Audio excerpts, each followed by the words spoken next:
a lot of people don't know about you around the world, but you've taken the world by storm, especially in this year with the Glenfiddich Yeah. success most recently. But maybe talk about your early days in piping. Like, how did you get started, and who were your first teachers?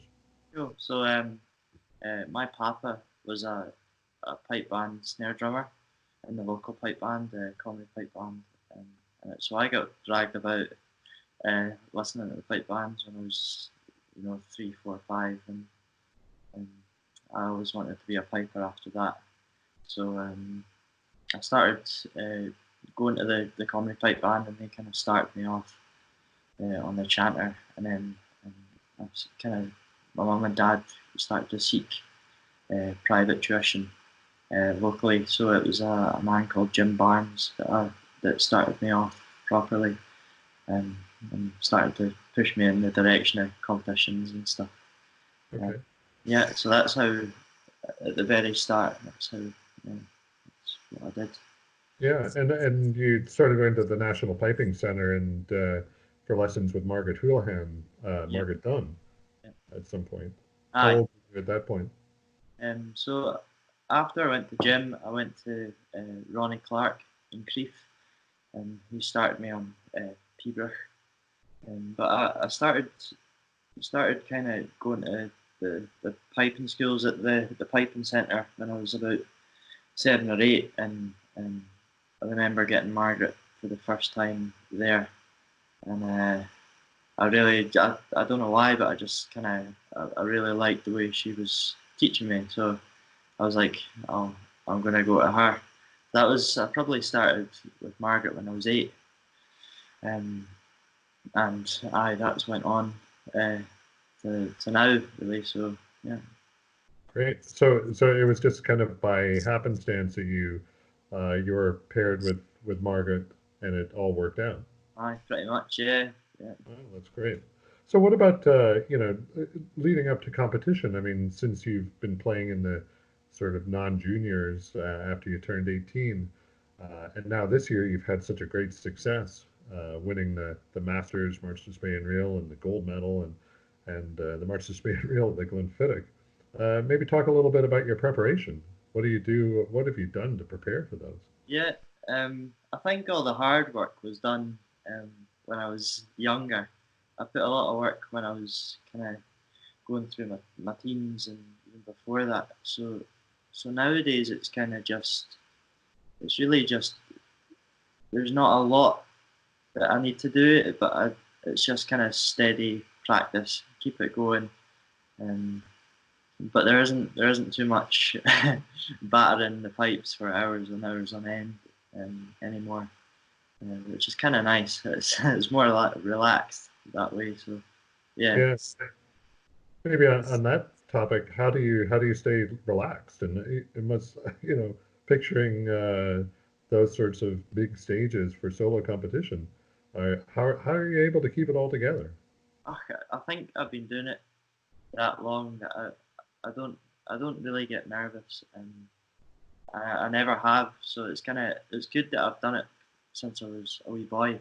Um, it means I don't get nervous or that. So yeah.